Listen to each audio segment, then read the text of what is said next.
Live and in person from effing New Hampshire, home of three of New Hampshire's governors. Politicking with Mr. B. You got it, you got it. 3 governors, but he only knows one. There he is, ladies and gentlemen, with the stylish glasses. The way he puts his hair back. There's only one guy that could do that, ladies and gentlemen, and he's got a show for you tonight. And there's only one person that can do it right here on the FFN network is the one and only. Let's give it up for Mr. B. Live and in person here from effing New Hampshire, home of three of New Hampshire's governors, of which I only know one, a guy by the name of Prescott. Politicking with Mr. B. You want it, you got it, whether you like it or not. We're here. We've got a heck of a show tonight. We are reaching out. Everybody keeps talking about you're conservative this, conservative that, and we are going to do things straight across the board, or maybe not straight, whatever else. Tonight, we have a situation here that needs to be discussed, and we're going to be trying to open things up. We've got a phone number, 508-974-4231. We're going to get into all of these things first, but before anything else, Mr. Blazeman, will you run up the colors, please? We got a show to get on the road. I pledge allegiance to the flag of the United States of America to the flag and to the republic for which it stands, one nation, under God, indivisible, with liberty and justice for all. And when I say all, I don't mean just one kind of a person, or one color person, or one person who does this and whatever else. All of the people who are here in the United States and here legally, who are doing things, if you're able to contribute to society, that's wonderful. If you're a person who, unfortunately, for whatever reason, is not, then I pray that God blesses you. But if you are a person who is here by illegal means and you do not belong here, go. Get out. And when you can come back and do things the right way, then please do so.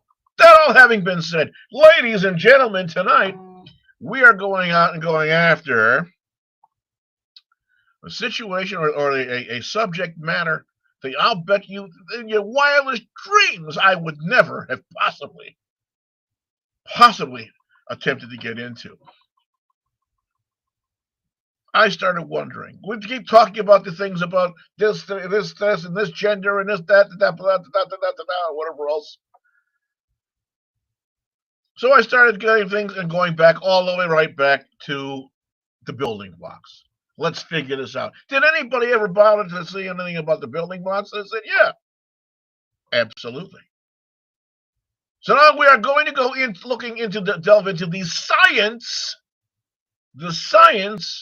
of human sexuality and what drives people to being heterosexual, homosexual, whatever. I wanted to find out if there was any certain key or whatever else. And you know what? In 2018, there was an article published about a study and research that had been done in, of all things, Massachusetts Institute of Technology. The MIT Review put this out.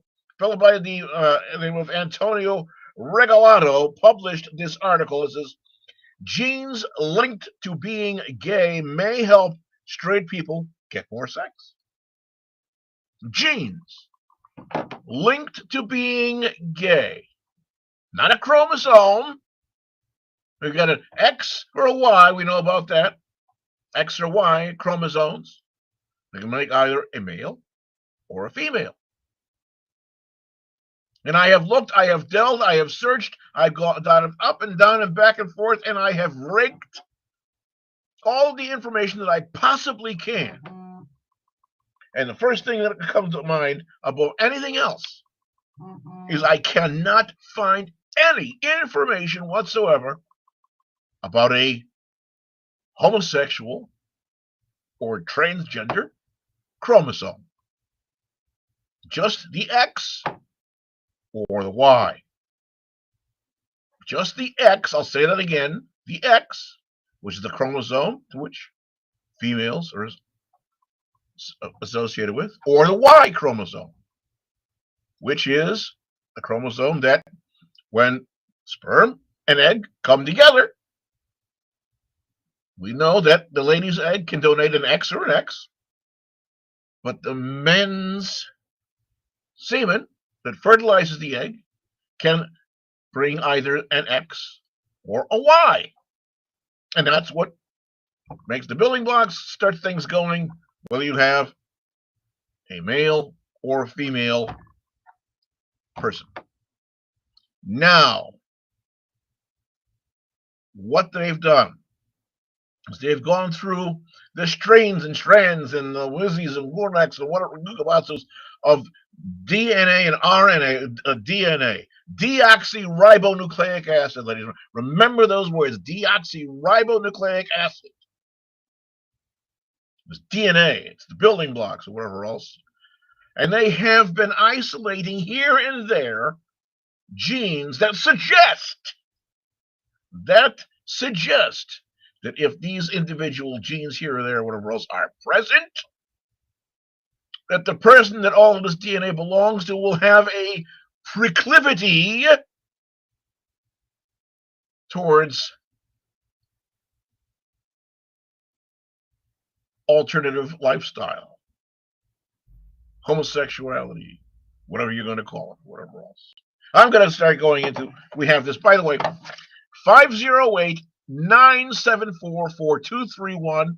I want you to pick up a phone call.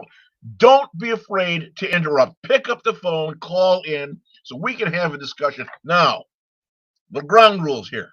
You're going to call in. I'm not a hater. I haven't got a bone in my body that's prejudiced or a hater of things or whatever else. In this program, we are going to have discussions. If you're going to call and be happy to hear what you have to say, no hate. I will not tolerate hate. I will not tolerate bashing. Our engineer, Mr. Blazeman, already knows. Somebody calls in, if they start doing bashing or saying hurtful, harmful things or whatever else, phone call's gone. That having been said, 508-974-4231. No matter what's going on, pick up the phone, call. Don't care if I'm reading. Don't be afraid to interrupt. All right. We have an article here. It was published back in 2018, October 18th of 2018, in the MIT Review. I want to give full credit where credit is due, by Antonio Regalado. Across cultures, between 2% and 5% of men are gay. That amounts to an evolutionary paradox. Gay men have fewer children. So one would expect that the trait would disappear over time. Makes sense? But it hasn't. Now, a team of researchers have carried out the largest ever, to this date, largest ever genetic study of sexual orientation and found evidence consistent with one possible explanation. The very same genetic factors that predispose people to being gay may also, when heterosexual people have them, lead to more sexual partners and greater mating success. I'll read that again. The very same genetic factors that predispose people to being gay may also, when heterosexual people have them, lead to more sexual partners and greater mating success. Details of the unpublished study have been described in a public research plan, in 2 scientific abstracts, and by researchers at a scientific meeting held in June of 2018 at the Broad Institute, a genome research center in Cambridge, Massachusetts.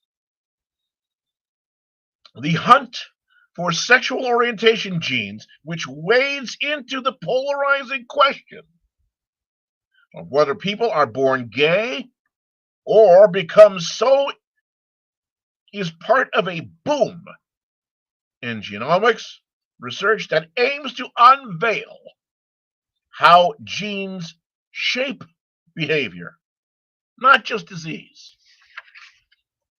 Powering the new social genetics are huge databases, including the British government-funded UK Biobank, something called UK Biobank, and the DNA of millions of customers collected by 23andMe. See that thing advertised on television, 23andMe? A consumer gene testing company. Scientists have begun using this mass of data to successfully probe the genetic basis of a surprising range of behaviors. From smoking to insomnia, intelligence, marijuana use, and even time spent watching television. Imagine that. They're getting all of this out of gene studies. The research is at its most sensitive when it touches on sexual orientation. Jeffrey Reed, who is head of genome informatics at Regeneron Pharmaceuticals, that's a company, Regeneron Pharmaceuticals, and who is gay, says he is concerned about how such discoveries are discussed in the press. That could have an outsized impact on already vulnerable people, he says. And they have a question, one of the questions they posed of these things, and it's here published, part of this article is, have you ever had sexual intercourse with someone of the same sex? It's a question that they asked, and a bunch of the questions to gain their data. Supposedly clear evidence of a genetic basis for homosexuality may lead a parent to deem their gay son irrevocably broken and eject him from their life, Reed says. That's Dr. Reed speaking. Alternatively, he continues, maybe some evidence of a genetic basis of homosexuality may lead a parent to embrace their child as God made them. Says it here. I'm not throwing God in there. He says it. Or lead someone struggling out of darkness and into self-acceptance. A lot of wisdom here. Because the work could be controversial, the team behind the new gene hunt opted to post their research plan online 2017. They described their intent to perform a genome-wide association study, a technique originally developed to locate genetic susceptibilities to diseases like macular degeneration, the eye, and diabetes. But instead of scouring for associations between people's illnesses and features of their genomes, they would carry out a vast statistical analysis comparing the DNA, deoxyribonucleic acid, of hundreds of thousands of people with information about their sexual behavior. Say that again. But instead of scouring for associations between people's illnesses and features of their genomes, they would carry out a vast statistical analysis comparing the DNA of hundreds of thousands of people with information about their sexual behavior. It's getting good, isn't it? And they even came up with an Am I Gay test. I'm not going to get into that. I don't have all the questions. Not going that way. 508-974-4231. I want to hear that phone ringing, folks. Call in. It's already well known that being gay is partly genetic. This study that is published, this article that is published, is proclaiming that it is known that being gay is partly genetic. Okay? That work's done. As in all other behaviors, genes play a role. I'll say it again. As in all other behaviors, genes play a role.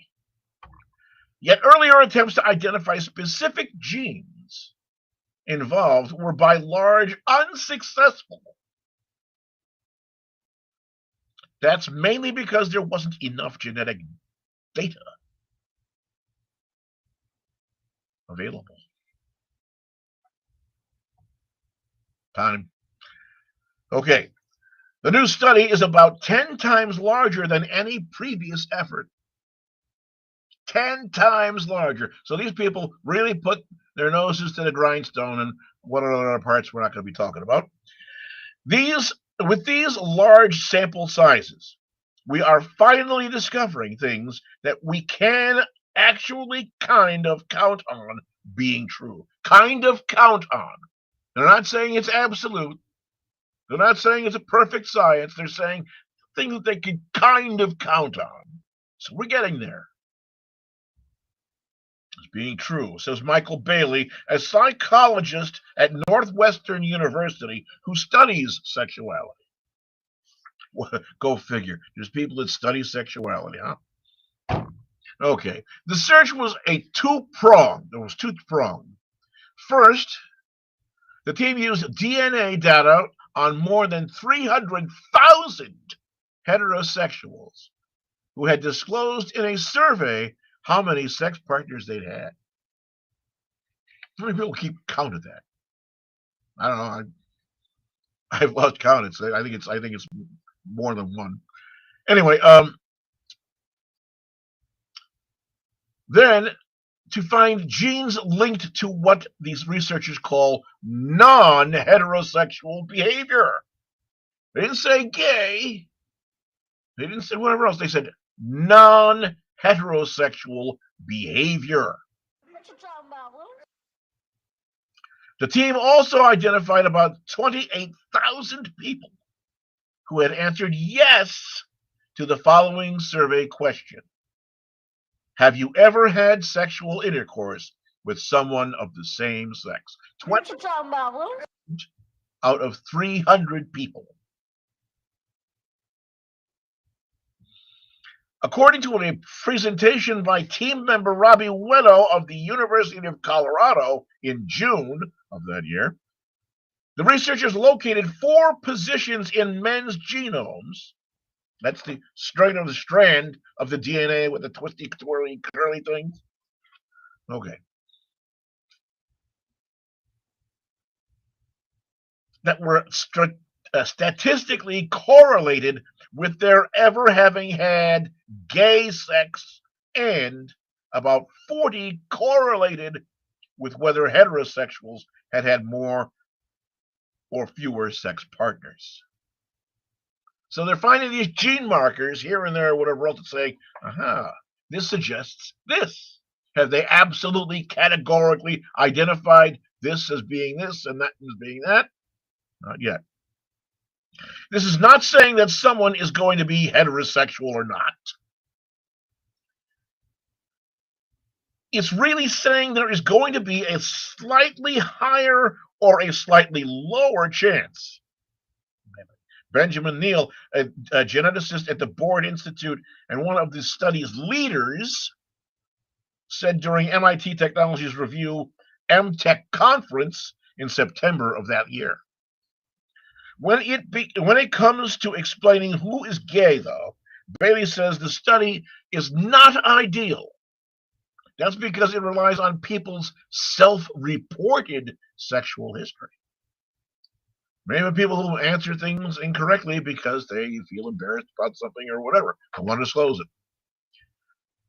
That's the oddball. That's the. Anyway, this may be too broad, says Bailey. The researchers may have categorized people willing to experiment sexually along with those who consider themselves gay. So somebody who says, well, I'm willing to play around this and that and try that or whatever else, but I also think I'm gay, so I'm going to check this box and check that box. Margin of error, go figure. According to Widow's presentation, the team had less success finding genetic links among women who'd had sex with women.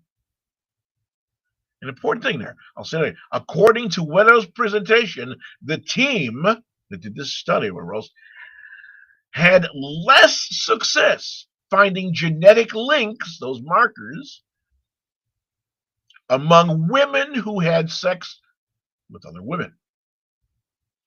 That could mean they need a still larger number of volunteers, or it could reflect the failure of the study's design to capture the nuances of people's sexual behavior.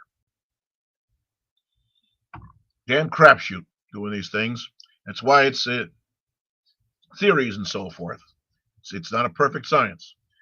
Nevertheless, the researchers used the results to address the question of why homosexuality is relatively common.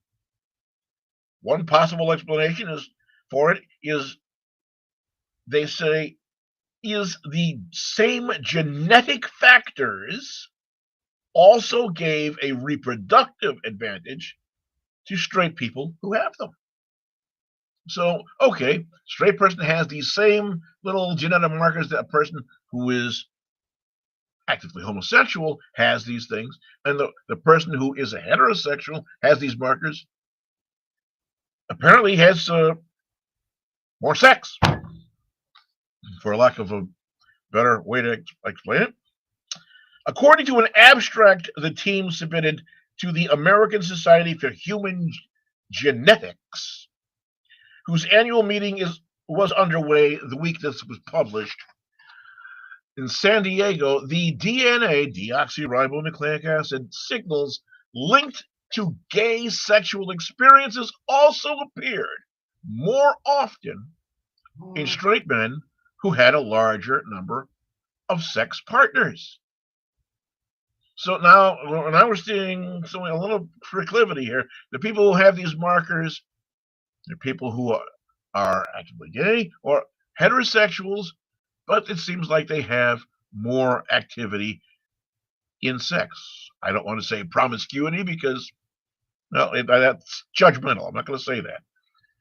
The team also notes that straight men with the gay linked variants were, on average, judged more physically attractive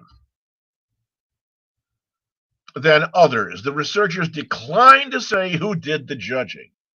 Come on, you can take these things with a grain of salt. Remember, MIT, Cambridge. Okay.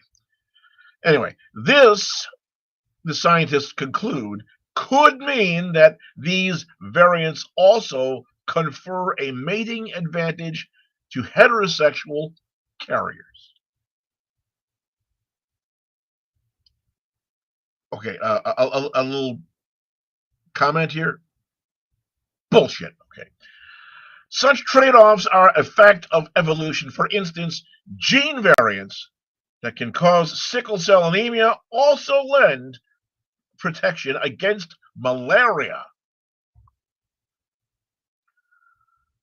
The resulting balance means the sickle cell gene doesn't die out.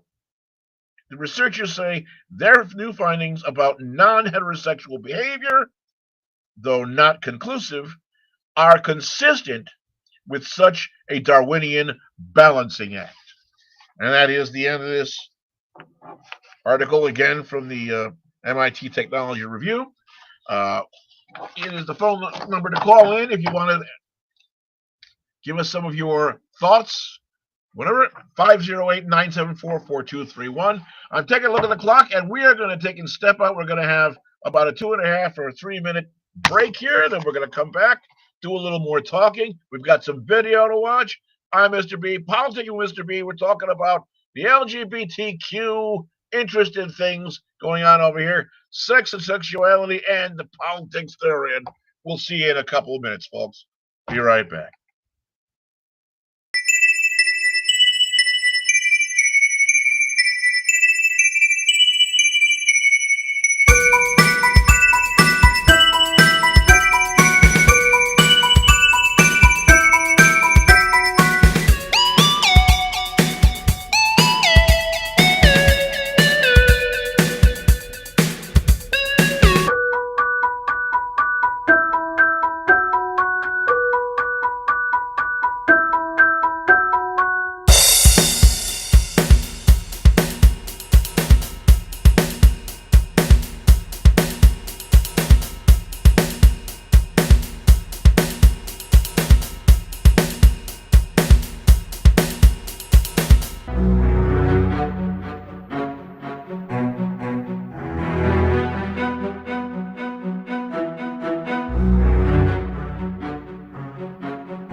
And we are back, ladies and gentlemen, FFN's POLI-Ticking with Mr. B, and we have been talking about the issue of genetics and so forth, having to do with heterosexuality versus homosexuality, LGBTQ plus whatever else issues. We've got some video coming up to have a look, and we got that video all straightened out there, Mr. Blazeman. Can we get that launched and get into it? And again, 508-974-4231. Call in. We want to hear from you. Mr. Blazeman, if we got our video lined up, I'd love to get into it. Here we go.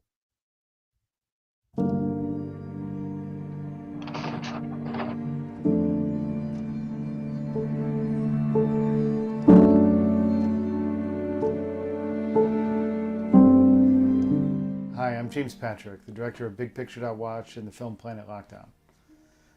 I'd like to introduce you today a very interesting woman named Jennifer Bielek. She's a feminist and investigative journalist who's dug deep into the transsexual issue. She's found out it has an intersection with transhumanism, and there's huge big billionaires pushing this issue and pushing it down our throats, frankly. Her work at the 11th Hour blog is some of the best work I've seen on this issue, and she gets to the bottom of the story and who's behind it. Let's hear what she has to say. An investigative journalist, and I write at the intersection of the gender industry, technology, and runaway corporatism. I got into writing about this industry because I was in activist circles. I've campaigned for women's rights since I'm in my 20s.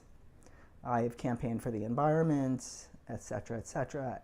There came a point around 2013 or so that suddenly people were being deplatformed for acknowledging biological reality, that we are a sexually dimorphic species. There are only male and female sexes. We are a sexually dimorphic species, just male and female, and there isn't anything in between. Transsexualism has been around probably in the United States since the 1950s. Some people remember Christine Jorgensen made a big splash in the papers. But, you know, it wasn't really part of our vernacular, our, social vernacular at all. There was a few men who had this fetish, this adult male fetish of appropriating female synthetic simulacrums of female biology for their, sexual gratification. It used to be cross-dressing, transvestites, and then as soon as the medical industrial complex advanced to the point where they could make reasonably, good fake sexes,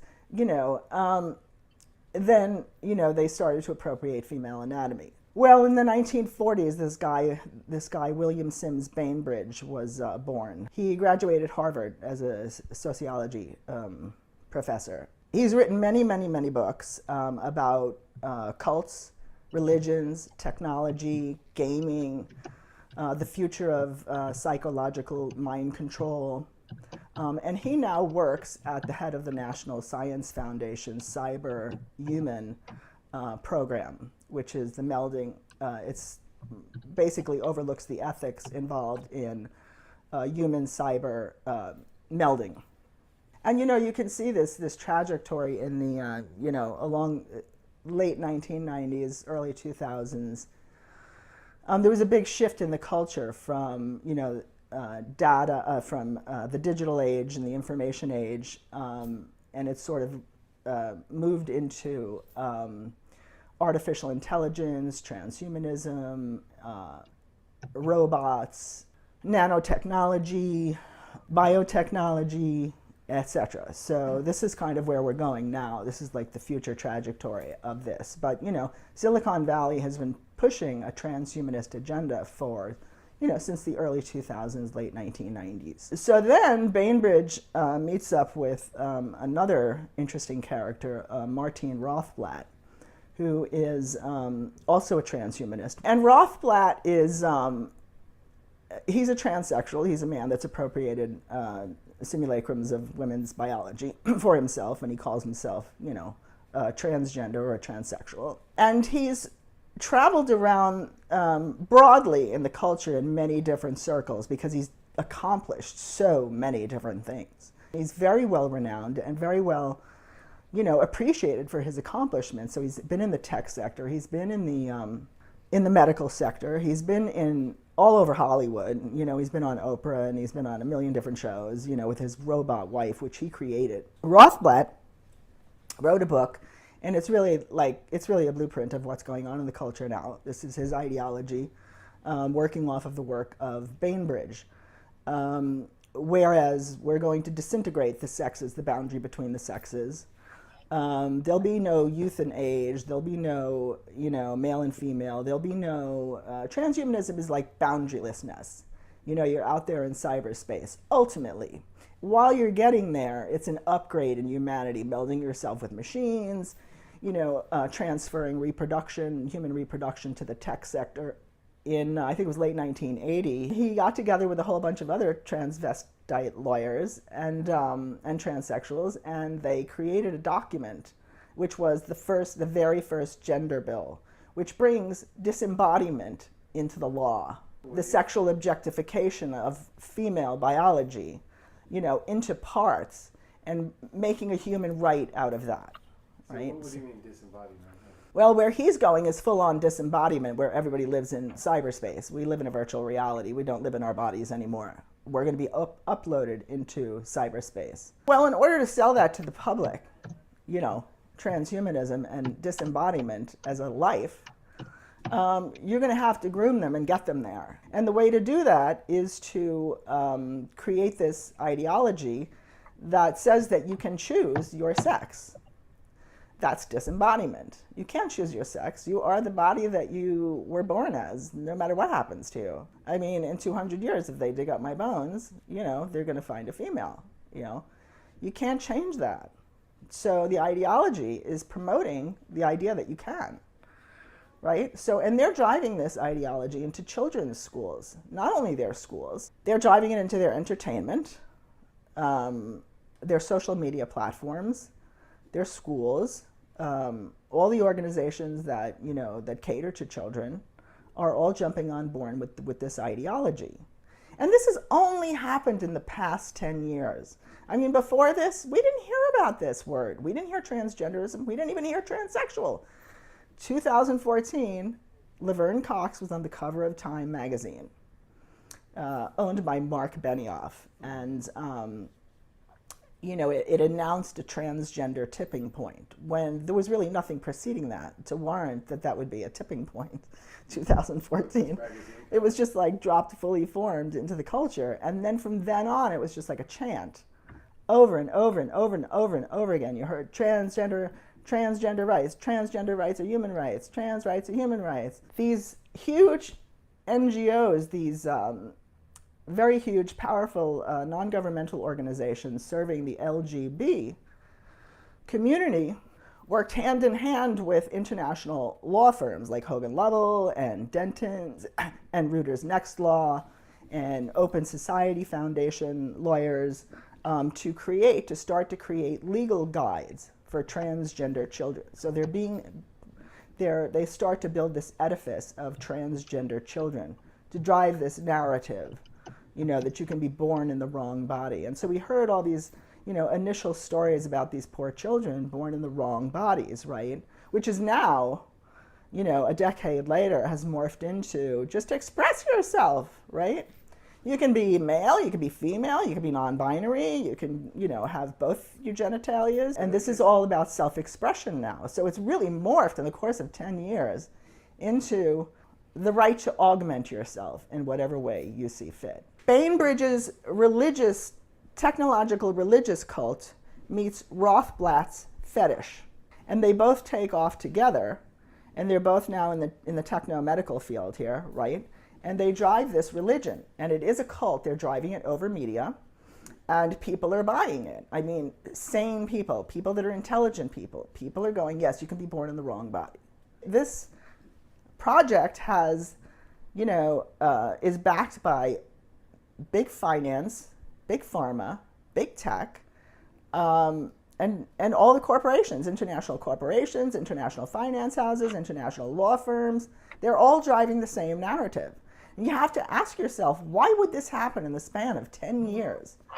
You know, when human rights movements don't act like that, they don't come up like that. They come up against these entities, corporate entities, to fight oppression, not to, you know, to offer them, you know, more profiteering. So all of these people at the top are all thinking about this same thing and thinking about it in the same way. Do you know what I mean? It's like Rothblatt and Bainbridge got together. They have this, you know, ideology that they're forming. Rothblatt has actually written about it. He's written about the technological takeover of human reproduction. He's written about transgenderism being an on-ramp to transhumanism and how to drive that. He's given conferences all over on how to do that. So he's right there. He's starring in this movie, you know, and he's trying to drive this ideology through our institutions. Okay, so then you have all these gay men who suffered through the AIDS crisis, even if they didn't suffer themselves. They watched their brothers, you know, their cousins, you know, die. I mean, the LGBT human rights movement was very, very young. Mr. Blake, got a moment to go ahead and stop the video, hold the video for us. That's fantastic. Yeah, I hope everybody that's been watching has been listening to exactly everything this lady is saying about what is going on. It has nothing to do with me. We're not doing any bashing, not talking about roles. But the lady is laying out black and white, clear as crystal, what is going on and what's driving these things and so forth, and going on it, and if anything, it is a shining testimonial to the fact that what is being done is a terrible disservice to the people who truly are whatever transgender is, whatever else. Apparently they're doing things that are being backed by big pharma, this thing and that thing and whatever else, and it's just not the right kind of thing that should be going on. It's not at all the spirit of what it should be. All of these things having been said, again, the telephone number 508-974-4231. At this time, my engineer, Mr. Blazeman, are you there? If you could come in, I'd like to have a discussion with you about the things that we've been having out over here and get some of your input about this. If you're available, can you come on in? There he is, ladies and gentlemen, our engineer, the one with all of the buttons and sounds and lights and everything else. I don't know why you're doing this to me, B. I don't know. I don't look, for me, it's like, I don't know. For me, you know, for me, what the key word that's left out here, because I struggle with this, but the key word is like, you know, if you love somebody, you love them. Okay. All right. You know what I mean? I don't know. I mean, look, like, Jesus. Well, I again, this is I shouldn't say I struggle with it because I don't mind it. I do mind like something. You kind of put me on the spot here, but I'll get through it. No. Okay. I kind of mind. Well, I kind of mind some things. Like, I mean, I don't think that it should be pushed on people that like me. Like, I don't care. You know what I mean? I don't care what you do. I don't care what you do in your house. I don't, you know what I mean? But I don't know. I understand around children, and in public. I don't know. Cause you know, I'd love to kiss my wife in fucking public. You know, I'm down at the water walkway and kiss my wife. I mean, I don't know if two people love one another and they want to share a kiss. I don't. This is not a discussion about whether homosexuality. But we're discussing is everybody can say follow the science, and here we've got someone who is deeply steeped in the science community and saying this isn't the science. Is this person right here on the screen? Is this person a transgender? I don't want to say yes, and I don't want to say no. It's their business, and it's not for me to talk about.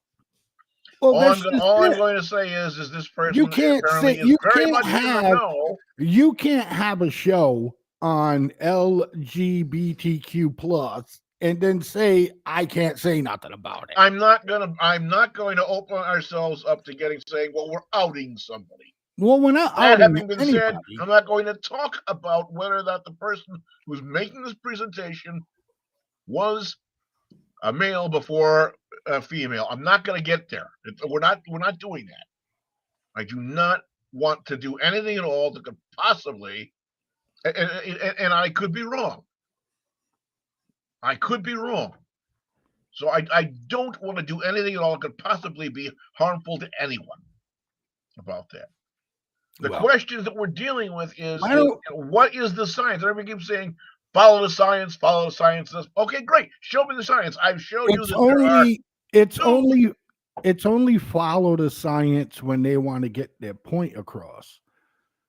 That's when it's follow the science. Look, anybody that is born on this planet understands that a man has a penis and a woman has a vagina. Okay.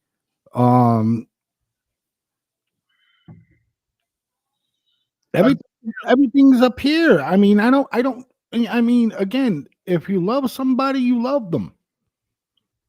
I don't know. I understand that. Sit there and, everybody wants to talk about the science. This person's talking about the science, right? So this type of conversation can be argued again forever. All right. Okay. For instance, this woman that is talking on a show, I don't know how she wants me to pronounce what she is or what he is. I don't even know.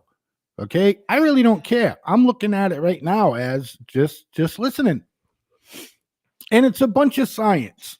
And science to me really doesn't know what goes on in fucking people's heads.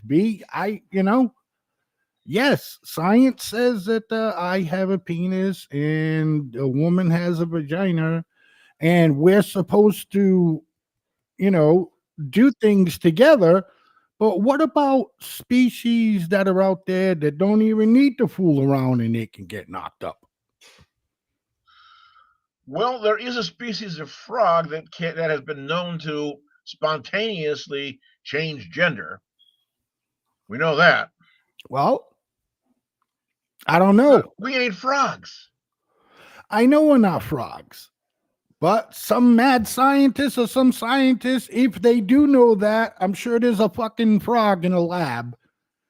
And they want to know why that this frog can turn from a female frog to a boy frog, just like that. Right. Oh, we've had a couple of messages in, by the way. Finally, someone says, "Hey, Mr. B," and we just had one crop up from Ann. Hey, Ann, how are you? Everyone feels different. I don't judge them, and thank you very much for giving us exactly. It's a personal thing. Everyone feels different, and I don't judge. I don't judge anybody. Absolutely, but here's the aspect of it. We keep hearing follow the science this, follow the science that, and then there's people who are going around trying to teach our children that men can actually give birth. Well, where's the science behind this? Yeah, that's just it right there. That's things to me. Nature, all of this crazy 694,372 and 3/4 different gender things or whatever. I'm sorry. We know there's 2 chromosomes, X and Y. All right. Okay, scientifically, again, says that you're a female or a male. Okay, and so what part borderlines between being a disease? This is where it's not. Where's the borderline of this is a disease? Well, I don't know. Okay. You're trying. There are these. Well, they've identified, or I believe they've identified these gene markers. These genomes, individual in the DNA strands that say if you have this marker and this marker or whatever else, it gives you a higher proclivity towards being blah blah. okay, fine. But also, if you are a dyed-in-the-wool heterosexual person and you have these markers, then you have a greater chance of having more sex. Uh, I'm trying to follow this science. I'd love to follow that science, but I'm trying to follow all of the science here, and it's still leaving more questions. Yes, indeed. Apparently, there are some gene markers and so forth that say that, okay, if you have this and you have that, and whatever else, odds are you are not a heterosexual person, or you're not going to be living a life of heterosexuality. Um, There's okay, a fine. there's a fucking marker. Is that what you're saying? There's a Yes, that, marker. Sorry for my language, but in there's a marker.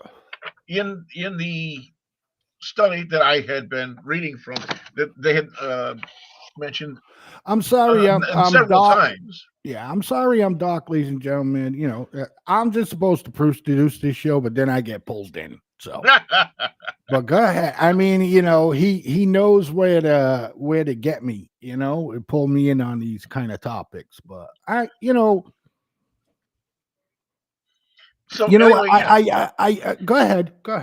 there are these markers that say that if they're there, if they're present in a person's DNA, then they have a higher proclivity toward being other than heterosexual, uh, or being just a heterosexual person who is more sexually promiscuous or sexually active with more partners and things like that. It's Right. So that's the marker, right? So right, someone can have a marker that said that could make them more sexually active, right? right. Okay, well, great. And there's a Show me the marker. markers then that say this person has a closer proclivity to be an axe murderer. Show me Well, the markers that say yeah, that but that's this person. yeah. Listen, You understand? I mean, the marker. Okay. What if the person, a male, has a marker that makes him more feminine? Uh, more feminine, more effeminate. I don't know. We don't. It's not. That apparently wasn't addressed. and because listen, ladies and gentlemen, we're not scientists at all, man. We're average people, just like you and I. We're getting a show, and we're just trying to understand things. And again, with the marker, okay, it's like it could be a marker that it makes you, like I said, more feminine, right? So now you're growing up, right? And you're a boy. Fucking dad and little and big Johnny, they're out playing football, they're doing this, they're doing that, right? And then you have this marker that makes you feel more feminine, okay, or whatever it may be. And now you're not into sports, you're not into that, but you like fucking the bracelet. You just like the bracelet, man.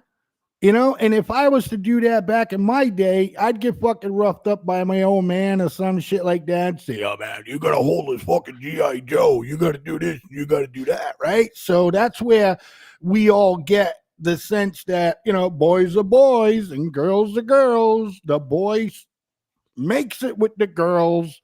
You know what I mean? All that stuff like that. Girls fucking play with dolls.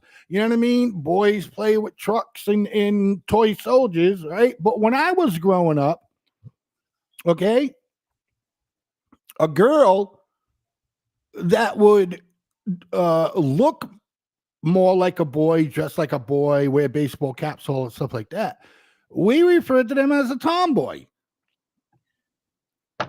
Okay, I'm just saying we referred to them as a tomboy, but who's to say at that time that girl that wants to be a boy in her fucking mind, and I don't know, okay, but for some reason in her mind, she wants to fucking be a boy. Okay. And it doesn't matter. Does it make her sick? No. Nowhere in this in the trace of the study where it says that if somebody has these markers, it says that they're somehow sick or malformed or whatever. It just says, well, okay, we found this here and that there with these people who checked off these boxes on Do this. people have certain markers in their body that say that they're fucking smarter than the other person? Like, say I got a marker, right? Let's describe the marker as a marker, right? Like a little square box, and it's empty. Right. A little tiny square box, like you have in your windows, you know what I'm saying, and stuff like that. Let's make this easier. Okay, let's say a spreadsheet. This is a marker, and this candle is a marker, and this candle is a marker, and this candle is a marker. Jesus, B, the fuck are you doing? Black magic? What's going on? I double as a funeral home on Wednesday nights and Thursdays. Oh, okay. I get it now. All right. So anyway, you're gonna show me some corpses later. Go ahead. Well, anyway, yeah. So let's say, well, okay, if you happen to have this particular marker, this means that you would have this proclivity towards being left-handed. Maybe you're not left-handed. Right. Whatever. Right. Now you're making fucking sense, B. Now you're making sense. You know what I mean? So I don't know, B. It's a fucking mystery, I guess. I don't know. Yeah, but unfortunately, we've been trying to identify the fact. The one thing that's for certain, the one thing that is for certain, is that it's not saying that if you have these particular markers or whatever else, it's not reaching out and saying that the person is an abnormal person, has an abnormality. It just says it has this marker that says this and this marker that says that, which indicates you have a greater proclivity towards being blah de blah or yada yada. I know. All right, we're coming up on the hour. I want to thank you very much, Blazeman. You've been giving a lot of very good help. I want to give thanks again to the people at MIT. Give them credit, of course, where credit is due. The Antonio Regalado, the MIT Technology Review. Again, this was published back in 2018, October 2018. It's a very good publication. If you want to reach out, look into it, and whatever else. Oh, we have a phone call. We have time. Hey, caller, you're on the air with FFN Network and POLI-Ticking with Mr. B. How can we help you tonight?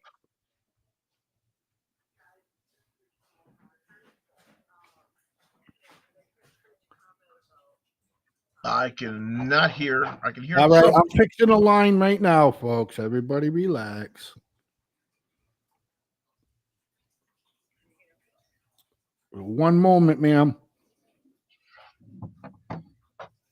Yeah, B, talk, man. Okay, well, yeah, we've got that. In the meantime, yeah, the MIT Technology Review is a great take-it. You can learn an awful lot of things from it. I encourage you folks, and I am not being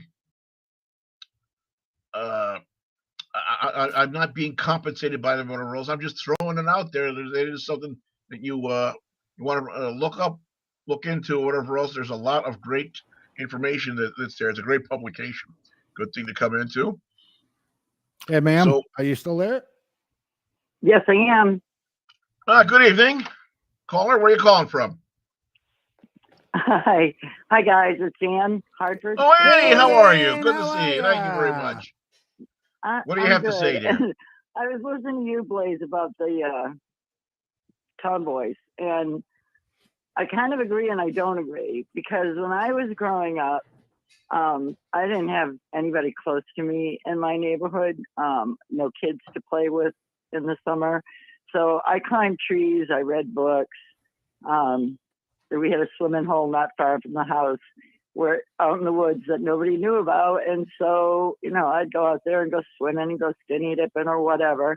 And you dirty bird, you. I grew up at, huh? I said, you dirty bird, you.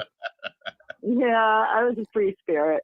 And I graduated in 76. And so we could wear jeans to school and, pretty much whatever we wanted. But I consider myself as a tomboy because I didn't have many friends that were girls, I had most of my friends were guys, but not because I wanted to be a guy, because God knows I like guys, but just because sometimes guys are easier to get along with than girls. I mean, that's not a very nice you know thing what? to say, but Yeah, girls are known for bickering more than boys are. oh, girls can be bitches. That's why they call them that. Right.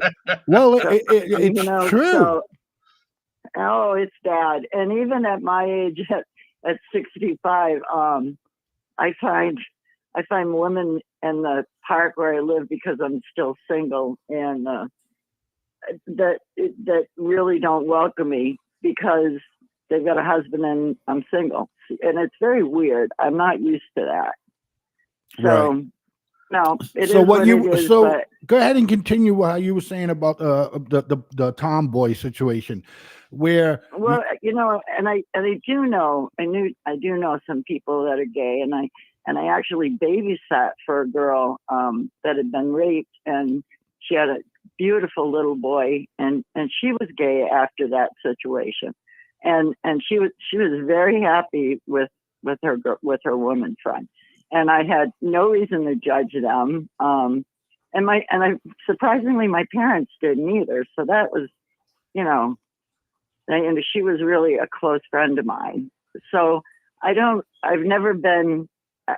care what somebody else decides to do. I don't want to know about it. I don't want to discuss it, but it's okay with me. What, like you said, when somebody feels what they feel, that's everybody loves somebody for whatever reason. I have friends that I consider I love, but not because I want to make love to them, but I do love them. Right. So I mean, I guess it's all in how a person, and I agree with you too, B. There are a lot of supposed genetic signs that supposedly are markers, and I've heard about that, but I really do feel it's somebody's personal decision for whatever reason, whether that really is what they want or it's a situation that led them to feel that they're more comfortable that way. I don't know. I don't judge. Well, that's just it. I mean, because back in our day, I mean, it was bad for you to use your left hand. Yeah. I know in school for me, you know what I mean? I wasn't left-handed. Well, I think I was left-handed, but I was taught to use my right hand, to be honest with you. Because my father was left-handed. My father was not right-handed at all. He was left-handed. You know what I mean? So, but back in our day, they used to frown upon you using your left hand for anything. Oh yeah, did you ever get hit with a ruler? Well, so that's what I was leaving that part out. I was going to say, remember getting whacked in the hand with a ruler if you used your left hand. That all really was what that all started from? Now they say that people that are left-handed are a little bit smarter. So, okay, I'm sorry. Do you know what that was all? What that all started from? Everyone was saying, "Oh, it was demonic" or whatever else. Bullshit. Because if you're left hand, because of the way you write with the ink, because they had the liquid ink, you would smudge it with your left hand. If you use the right hand with the feather and the ink and whatever else, you could draw it that way, and you weren't smearing and smudging the ink. So that's what that. Yeah, I guess. The reason why they also turn around. Oh well, let's convince people not to use left hand because we'll tell them it's demonic. Okay, great, fine, whatever. But that's what that was. All right. Anyway, we're coming. We're actually a little bit over time. We've got the we are. Oh my God, I got caught up on it. We got to do caught on it. I got work to do. Thank you, Ann, so much for the call, darling. Always appreciated. Blazeman, thank you very much. I think we've had a great show. We've got the I-12 people, GIA, coming up. They're going to have a great show as well. Yeah, we're going to need a minute with that, B. Go ahead, keep talking. Politicking with Mr. B. Blazeman, I want to thank you very much. And all the improvements and so forth that you've been adding to this and so forth. I want to say it's very much appreciative. And I know goes and adds to making a much better show. And hopefully things will just keep going on for us. All right. I'm Mr. B. If you like this, share it. If you don't like this, find something else, and we'll see you all again soon. Take care.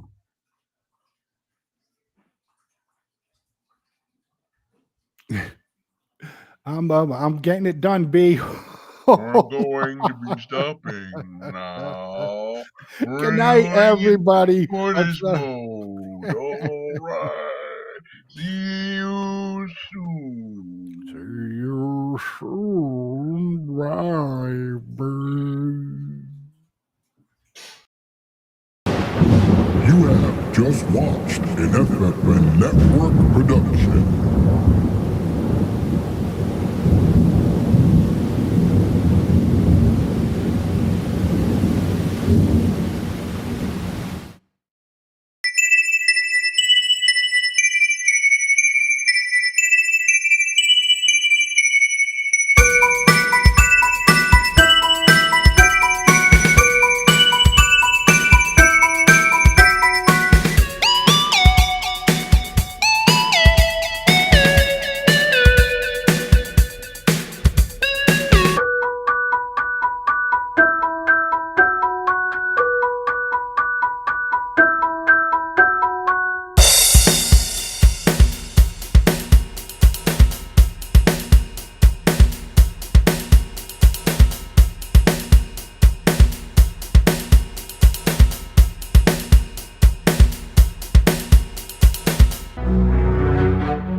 You have just watched an FFN Network production.